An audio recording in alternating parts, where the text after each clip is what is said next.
How's it going, guys? It's Eclipse here, and today we're taking a look at the equipment on World of Tanks console and how you can use it to actually improve your gameplay, get more damage and get more assistance damage, and just basically improve every aspect of your game. Equipment is one of the most influential things that you can have on the game to improve. If you don't have it, you're just at a significant disadvantage, and today we're going to actually have a look at what kind of equipment pieces that you want to be using on all of your tanks, since a lot of you have actually asked about it. A lot of you want specific examples, and we're going to give 4 different examples, kind of talking about different kind of things that you want to see for your different tanks and the different tank types, like your mediums, your heavy tanks, your light tanks, and also the tank destroyers, and what you can kind of use to make them more effective. So first things first, we'll look at the medium tank just because it's first on the line. We've got the FV4202, pretty much your standard typical medium tank, got a little bit of armour, nothing too major.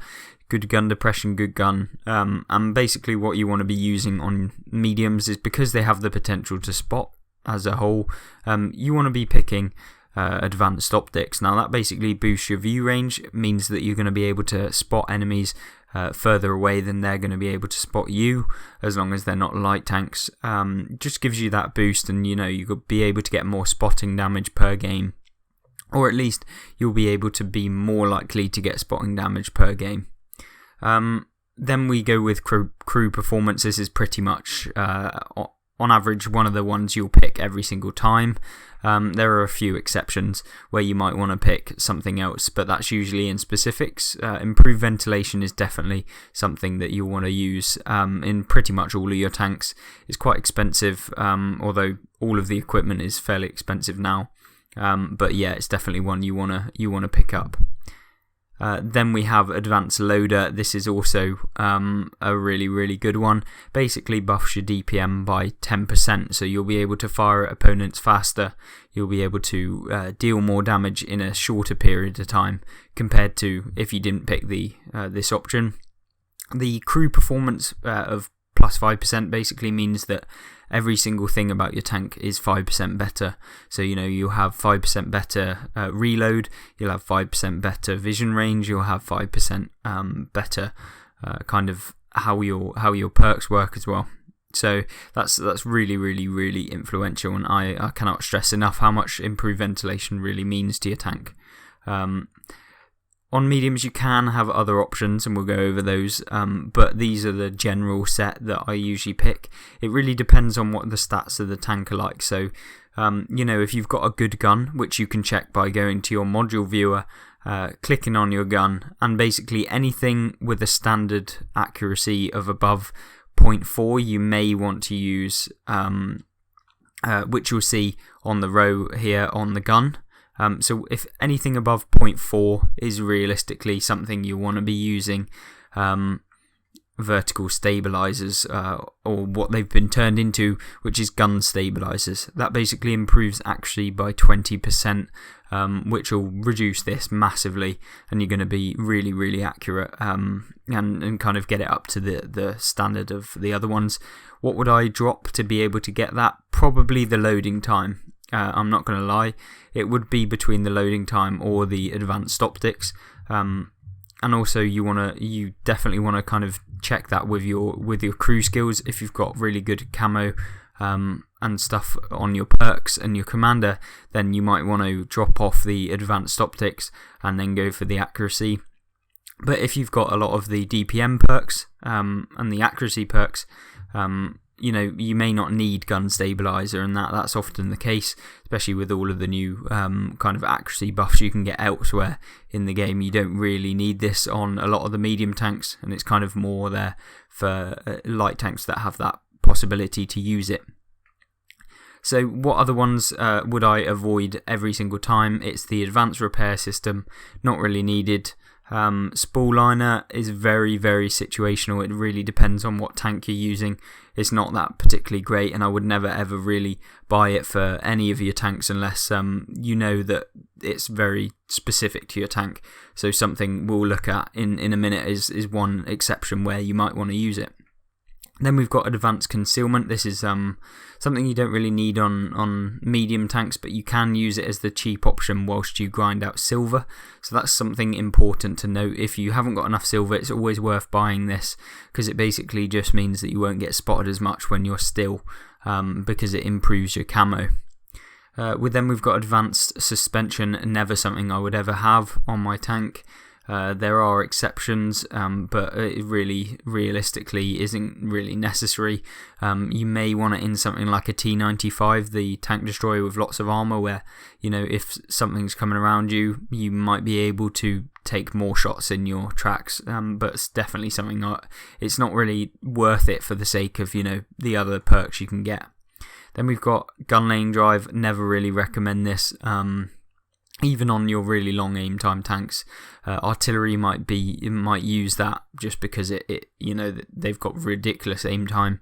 But the other perks that you can get are just way better, and aiming speed is not really that big of a problem in the game. Yeah, not one I would ever really go for, and it's kind of one of those misleading things where you think, oh, aiming time, but it's just better to get the 20% accuracy, because it means your aiming time won't have to be as long, if that makes sense, because you won't be bloomed out as much. So yeah, it's kind of a bit of a misleading one that you don't really need to think about. If you want an accuracy one, then definitely go with the gun stabilizer every time.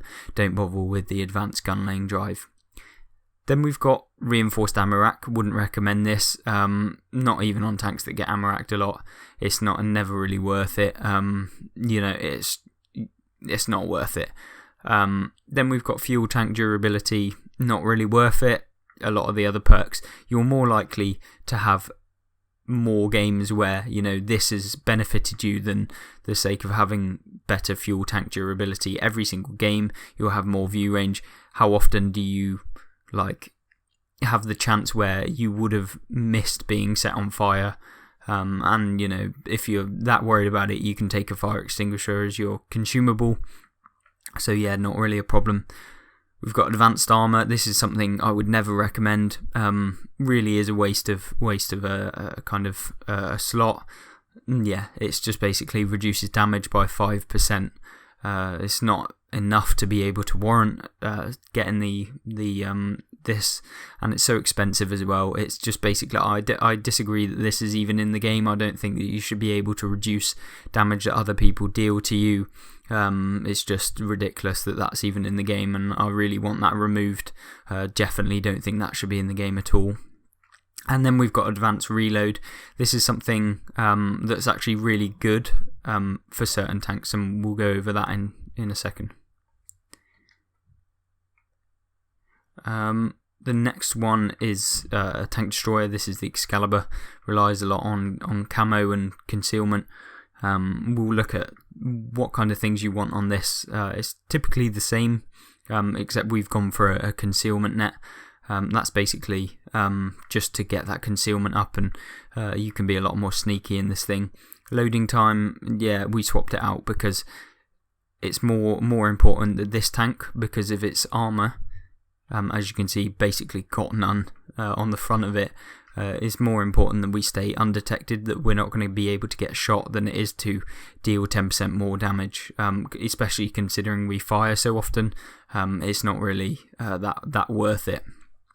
And then, you know, aiming speed, we didn't really need it in this tank, and yeah, it's basically just look at what tank your tank is, what's the strengths of it. If it's weakly armoured, you're going to be wanting to look at staying kind of in cover. You don't want to get spotted that often. You definitely don't want to be brawling with anyone else, and just using perks and stuff that really benefit your tank is kind of the things that you need to know, and that's what I hope this kind of selection of perks and stuff is going to teach you as part of this guide and review. Then we've got one of the more specific examples, and that's the Panzer 5.4. This is the tier 5 medium tank that is basically like a heavy, and it's got the Panther hull, which is a tier 7, and it's really well armoured for the tier. It's got a lot of weight to it, which means that you can actually ram enemy tanks really often, and when you're reaching speeds of 55 kilometers an hour, you can make this into basically a super aggressive tank. It's really, really good. So picking a spool liner is actually fantastic because it basically means that you'll take 50% less damage when you ram someone, which means that you're going to be doing twice as much damage if you ram the opposite number. That's fantastic. It's basically gonna mean that when you ram someone else, you might deal 200, but you'll only receive 100 if it's the exact same tank. It's really good for a tank that's really heavy. Not really worth it for any tanks that aren't specifically designed for ramming. You may want to take it in the E50M, but I really wouldn't recommend it, to be honest, because there's not that many opportunities where you're going to be able to ram someone, and it's just not really worth it. But in this tank at this low tier, it's 100% worth it. It's just one of those perks or equipment that is kind of useful. And additionally, when you use the other consumables with it, it really makes it a ridiculous tank overall. And then we'll look at a light tank setup. This is one that's super fast, so your super fast light tanks are definitely going to want to have gun stabilizer. Gun stabilizer just means that you'll be able to hit more on the move due to the 20% accuracy buff that it does give you. And then obviously you want the advanced optics and the crew performance. In terms of a light tank, if you want to be a more passive and spotting light tank, then you can take off improved ventilation and put on advanced concealment, but that's really the only options I would really give you. The 10% buff to DPM is not really worth it in a light tank, since your DPM is just that low anyway. Buffing it really isn't going to do that much. And so you want to focus on really getting that spotting damage, and that's what both the crew performance in the form of improved ventilation and advanced concealment can do for you. And then obviously advanced optics just gives you that view range buff, and the gun stabilizer the accuracy buff, because a lot of the time you'll be firing on the move in light tanks, and it's something you'll definitely need in your tank. And then one other thing I did want to show you is the ability to swap between ammunition. So that's the advanced reload. This basically allows you to swap between your standard rounds and your premium rounds without having to reset the ammunition. So you won't have to reload. So if you fully reloaded one ammunition type and you swap, it's not going to cost you the reload. So you'll be able to, in particular in the FV4005, you can swap between your AP and your HESH rounds depending on what target you're shooting at, which basically means you'll be able to get 300 more damage if you know that what you're going to shoot at is you're going to pen with the HESH rounds and you've got an AP round loaded. So it's very good for that kind of tank. You could use it in artillery as well if you've got a shot that you know doesn't work on clip tanks. So if you've got an autoloader, it doesn't work on that, and so you won't be able to use it, and it will reset your ammunition if you use it on an autoloader. Other than that, that's pretty much the ones you want. You definitely don't want reinforced fuel tank. You don't want ammo rack. You don't want suspension. You very rarely need spool liner. Don't really put it on anything. Advanced repair system you don't really need.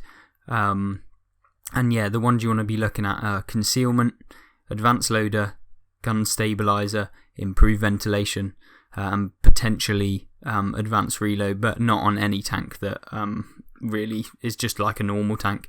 It only really works on tanks like the FV4005.